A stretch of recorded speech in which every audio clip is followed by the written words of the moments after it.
Howdy y'all farming friends, this is Butcher Man with some Farming Simulator 15 and a big update. A lot of people have been waiting for this. This is the Holmer DLC. I went ahead and bought it just so you guys could see it and I could show you all what it looks like.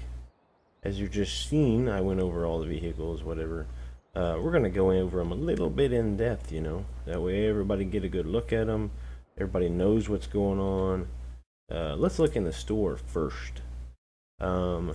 They're not necessarily in the place you'd think. Obviously the harvester's in here. Okay, so we got the Holmer harvester, the Terrados T4-40. It's $458,000, 1,220 a day, so a little up there. 626 horsepower, 45,000 liters. Fruit type, sugar beet, obviously. Got the header. Header's $57,000, $50 a day.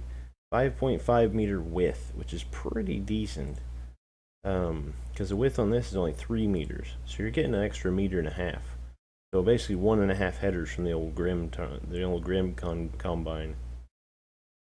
Those are pretty expensive, but that's kind of standard. I mean, obviously you can tell the difference. There's some standard pricing.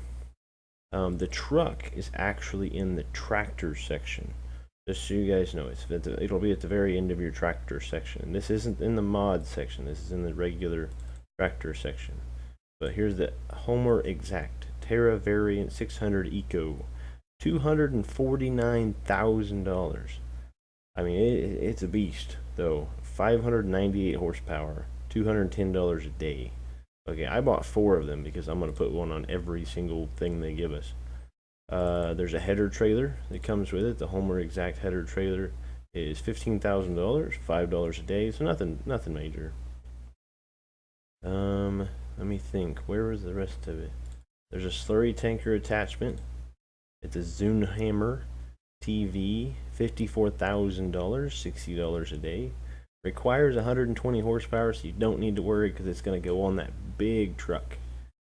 This will go on the back of it, so it's basically about like this. I mean, it's just like an upgraded version of this, is all it is. But we're going to use it. I mean, it's going to be really cool, I think. This holds 21,000 liters. This holds 18.5. So, I mean, you're getting a little bit more for your money. The price is about the same, you know.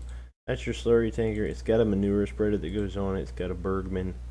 Bergman is like this. You know, $43,000, excuse me. It's got a 20 meter working width, which is great. 19,700 liter capacity, $65 a day maintenance. Okay, what was that? Alright, so this, alright, as you can see, there's no working width, which means from the looks of it, you're going to have to put this on there. Okay. As far as I can see, we might have to test that later. We'll see. Where was the other? Okay, so basically I looked and I forgot the other 2 things are in the auger wagon section because they are auger attachments is what they are. We got the Holmer GB25 grain tank, which is $45,000, $50 a day, 25,000 liter capacity, which is actually not that great considering the fact that the horse actually holds 34,000 liters, but it's way more expensive. I mean, in comparison, you're only going to need to buy 1 truck to do all these things, but I'm going to just want 1 truck per attachment. That way I don't have to mess with it. But anyway, it'll hold the 5 basics, which is wheat, barley, canola, corn, and chaff. Okay, so you can use it with chaff. This is a sugar beet tank, the RB35 sugar beet tank, $62,000, $60 a day, 35,000 liter capacity, only holds sugar beets. Chaser bins or trailers. Okay, so basically, let's jump into this. We're gonna jump into this equipment, and I'm gonna show you a few things. I'll pop my thing up here. Get her started up. Now, one of the cool things that these machines, all the machines have it, the trucks have it, this harvester has it, you can vary the steering mode, okay? So basically, I'll show you a couple of different steering modes. Right now, it's in flexible steering. You can look up there and see it's in flexible steering. which means when you turn, all the wheels turn the same, like they all make it go the same direction. I'll hit Y, goes into rigid steer. Okay, the back wheels still move, which is weird because I didn't think they were supposed to. But we'll hit Y again, crab steer left, which means the back tires actually just, you know, face towards the left. I mean, I don't even know what the purpose of this be. Crab steer right, which is just the opposite. I don't know. I mean, I guess the difference, the flexible steering, you can actually, the front of it actually moves, and then when it's not, the front doesn't move. I guess I didn't notice that. I'm just going to probably always have it flexible steering because it'll be so much easier. The thing will actually turn a lot better. Let's get her unfolded so we can see what she looks like. And we'll run her over here and attach her to our header. Alright, so that's what it looks like unfolded, right? If you notice, the little wheels there on the sides actually go up and down as it unfolds and stuff. We are going to run some tests on this in this video. I have a sugar beet field ready to harvest. Alright, so got that ready. Okay, so that's what it looks like with the spout out. We don't really need it out. The header does fold up. If I just switch over to it, you hit X, the header will fold up, which is actually pretty neat. It looks pretty cool. Let's see how hard it is to actually put it on this thing though. Should be pretty easy, I think. It doesn't look, let's see. It says lower header up there, which means it's up.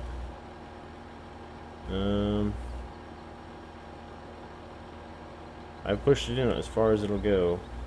So if I just simply hit that.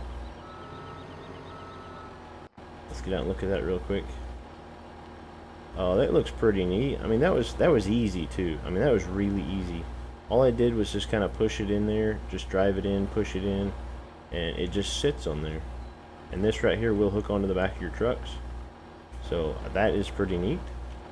The whole thing is looking pretty awesome so far. I've got to say, it does seem like they've done a really good job on this, as far as I can tell. We'll let that fold up. See the wheels going down. We'll shut that off. We'll do a little quick walk around, just kind of look at all the detail. I mean, we'll try to see how much of this stuff like moves and whatnot when we start actually operating it in the field. But it does look like they've done a decent job on this. Let's jump in. Most of these will probably all just hook up the same way. And like I said, these all have the same like steering. Okay, so let's do this. This is a flexible steering. All the wheels turn. If I hit Y. The rigid steering just makes it like a normal truck. Only the front wheels move, which this thing has a huge turning radius, as you can see. So the rigid steer, or the flexible steering, is going to help. Still not sure what this right here will be useful for, the crab steer. But the flexible steering looks like it'll work really well. Now, haven't seen the use of this, but it says unfold Terra variant. If you do that, that will go down. Not entirely sure what the use is, but you know, we'll figure it out. It'll become obvious.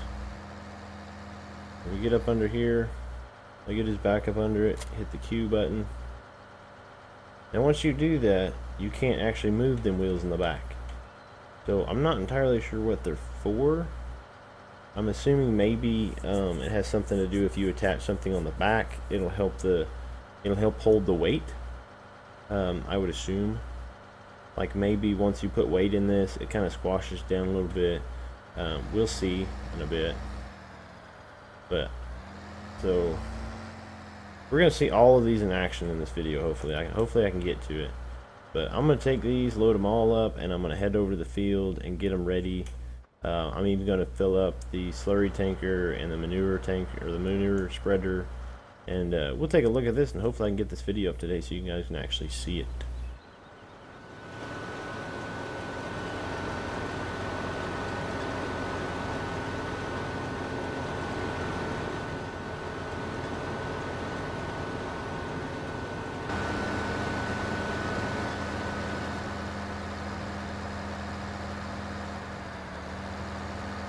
Alright, so we got the sugar beet harvester here going.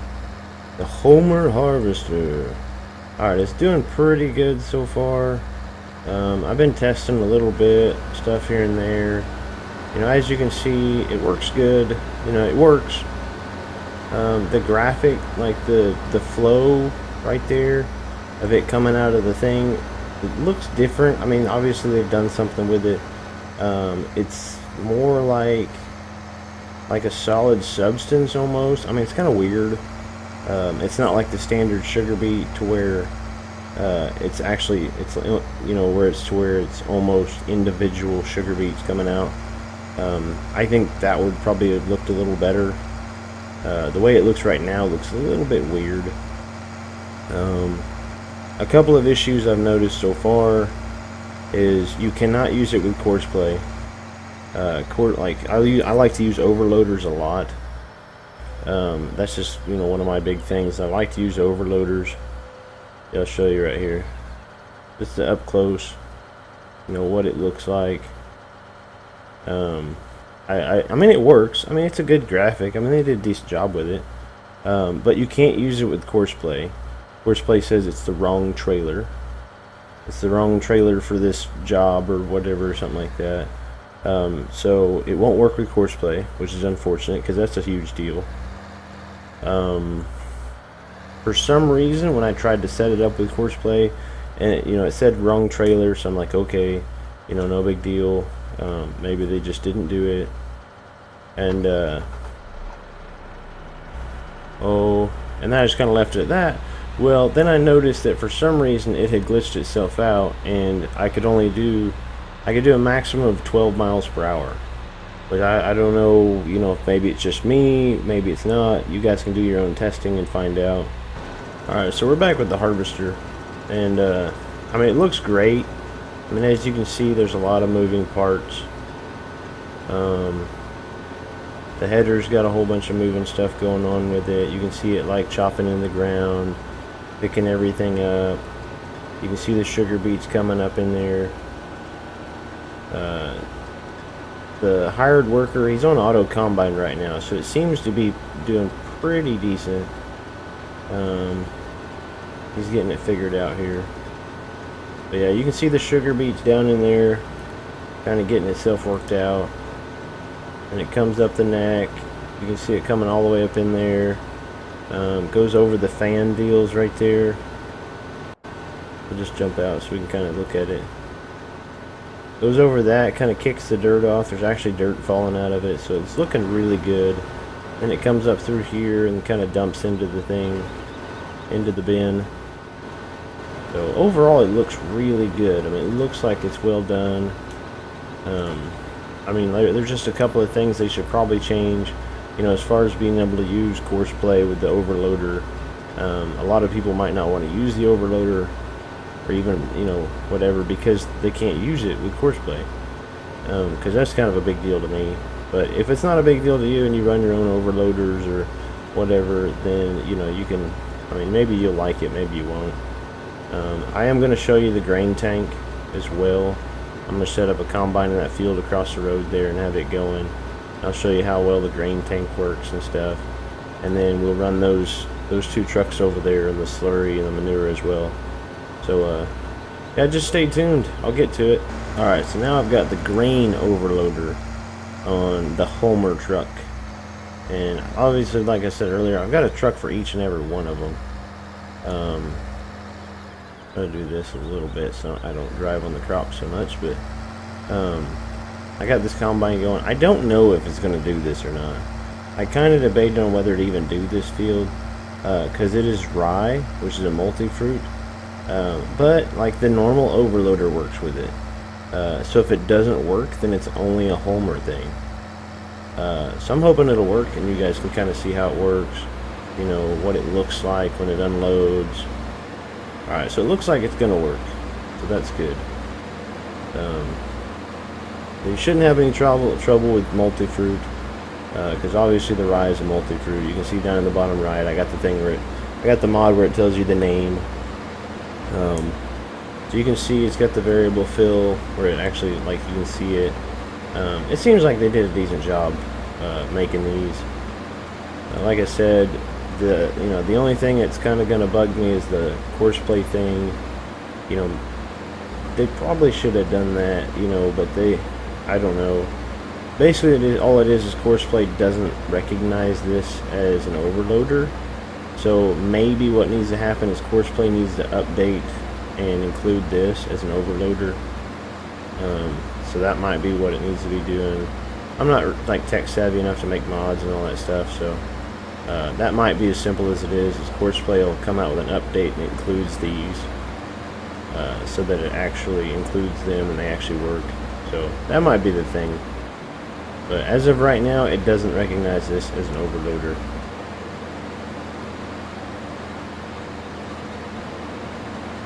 But it's not a huge deal. I'm just kind of showing you guys what it looks like. I'll take this over there and unload it. Like I said, I'm not sure why the wheels in the back go up and down. If you guys know, then you can let me know. Just hit in the comments down below. This is what the pipe looks like when it comes out. It is pretty big, as you can see. It goes out quite a ways.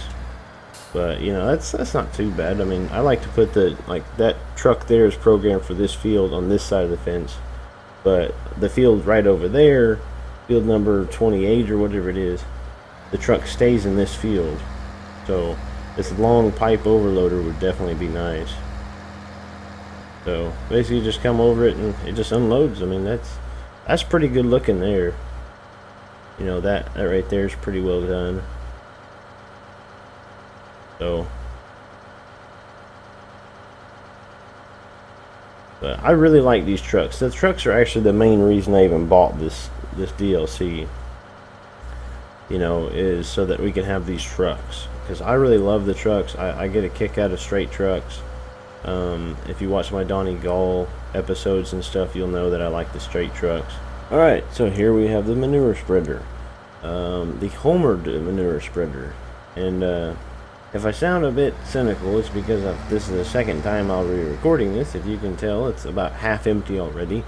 I recorded it, started editing, putting stuff in Windows Movie Maker, all that good stuff, and then found out that the section that I did on this was corrupted or something, so it just wouldn't work. So basically, this has a really good working width. Okay, as you can see, it's spreading pretty well. Compared to the Stroutman has 15 meters. The Bergman has 20 meters. I mean, that's a huge difference.